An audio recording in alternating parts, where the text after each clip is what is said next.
English book story. I want something in a cage. Mr. Purcell did not believe in ghosts.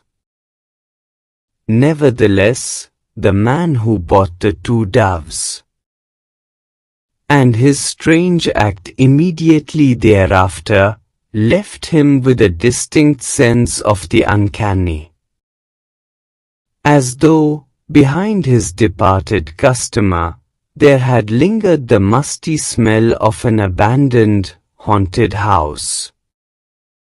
Mr. Purcell was a small, fussy man, red cheeks and a tight, melon stomach. Large glasses magnified his eyes so as to give him the appearance of a wise and genial owl. He owned a pet shop. He sold cats and dogs and monkeys. He dealt in fish food and bird seed, prescribed remedies for ailing canaries, and displayed on his shelves long rows of ornate and gilded cages.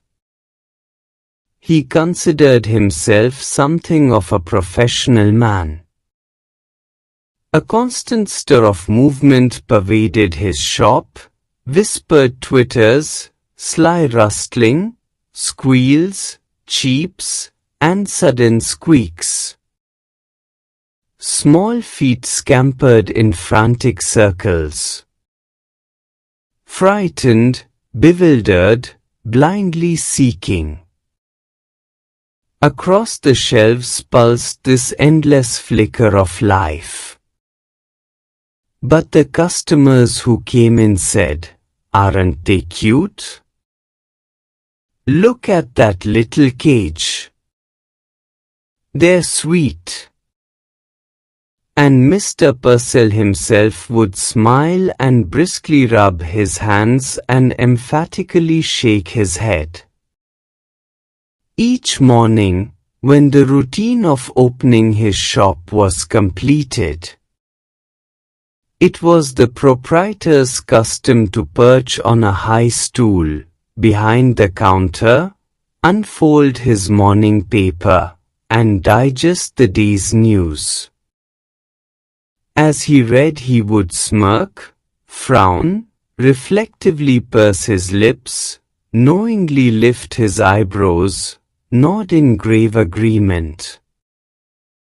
He read everything, even advice to the lovelorn and the detailed columns of advertisements. It was a rough day. A strong wind blew against the high plate glass windows. Smoke filmed the wintry city and the air was grey with a thick frost. Having completed his usual tasks, Mr. Purcell again mounted the high stool and unfolded his morning paper. He adjusted his glasses and glanced at the day's headlines. Chirping and squeaking and mewing vibrated all around him, yet Mr. Purcell heard it no more than he would have heard the monotonous ticking of a familiar clock. There was a bell over the door that jingled whenever a customer entered. This morning, however, for the first time Mr. Purcell could recall, it failed to ring. Simply he glanced up, and there was the stranger, standing just inside the door, as if he had materialized out of thin air. The storekeeper slid off his stool. From the first instant he knew instinctively, unreasonably, that the man hated him. But out of habit he rubbed his hands briskly together, smiled and nodded. "Good morning," he beamed. "What can I do for you?" The man's shiny shoes squeaked forward. His suit was cheap, ill-fitting but obviously new. He had a shuttling glance and close-cropped hair. Ignoring Purcell for the moment, he rolled his gaze around the shadowy shop. "A nasty morning," volunteered the shopkeeper. He clasped both hands across his melon-like stomach and smiled importantly. "I see by the paper we're in for a cold spell. Now what was it you wanted?" The man stared closely at Mr. Purcell, as though just now aware of his presence. He said, "I want something in a cage." "Something in a cage?" Mr. Purcell was a bit confused. "You mean some sort of pet?" "I mean what I said," snapped the man. "Something in a cage. Something that is small." "I see," hastened the storekeeper, not at all certain that he did. His eyes narrowed gravely and he pursed his lips. "Now let me think. A white rat, perhaps? I have some very nice white rats." "No," said the man. "Not rats. Something with wings. Something that flies." "A bird," exclaimed Mr. Purcell. "A bird's all right." The customer pointed suddenly to a suspended cage which contained two snowy birds. "Doves? How much for those?" $5.50, came the prompt answer. "And a very reasonable price. They are a fine pair."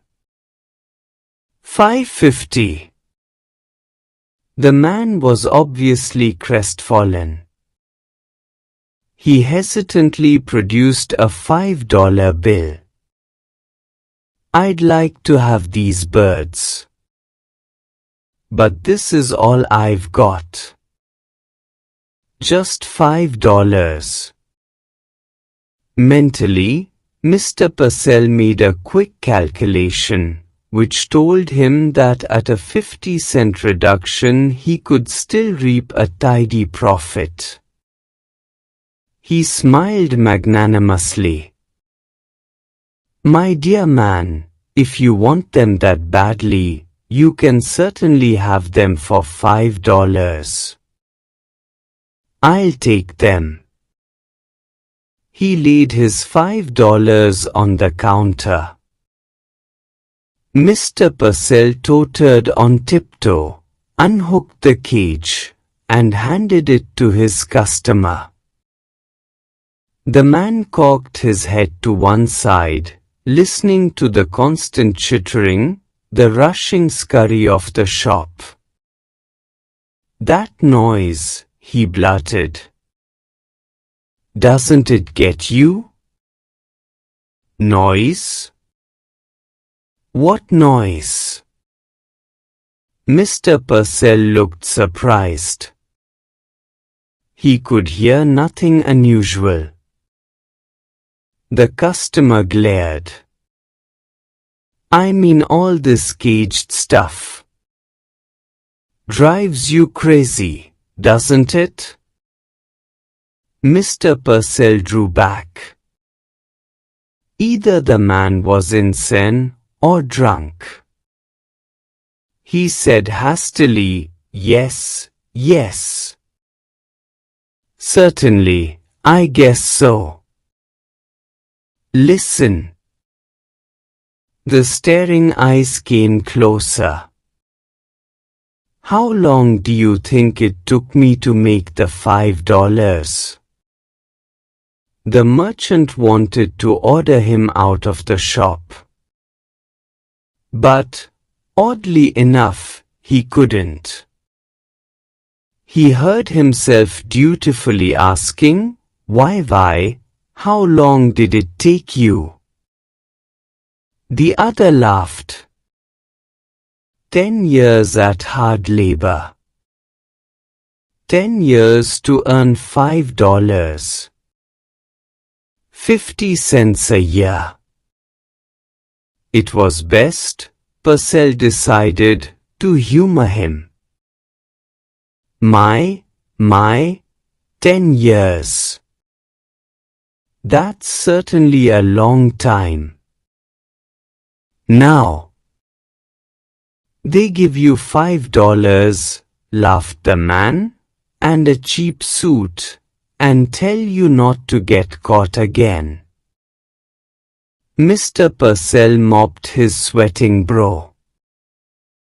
Now, about the care and feeding of your doves. I would advise. Bah!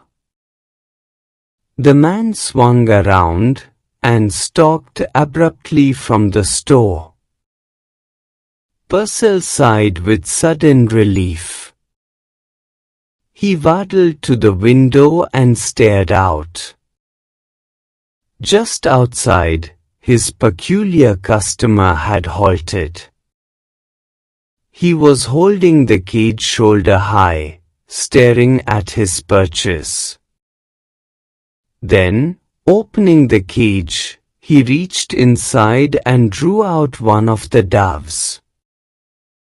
He tossed it into the air. He drew out the second and tossed it after the first. They rose like wind-blown balls of fluff and were lost in the smoky grey of the wintry city. For an instant the liberator's silent and lifted gaze watched after them. Then he dropped the cage. He shoved both hands deep in his trouser pockets, hunched down his head and shuffled away. The merchant's brow was puckered with perplexity. So desperately had the man desired the doves that he had let him have them at a reduced price. And immediately he had turned them loose.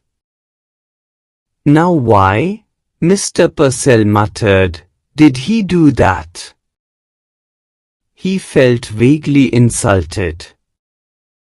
Have a good day, see you in the next video, thanks.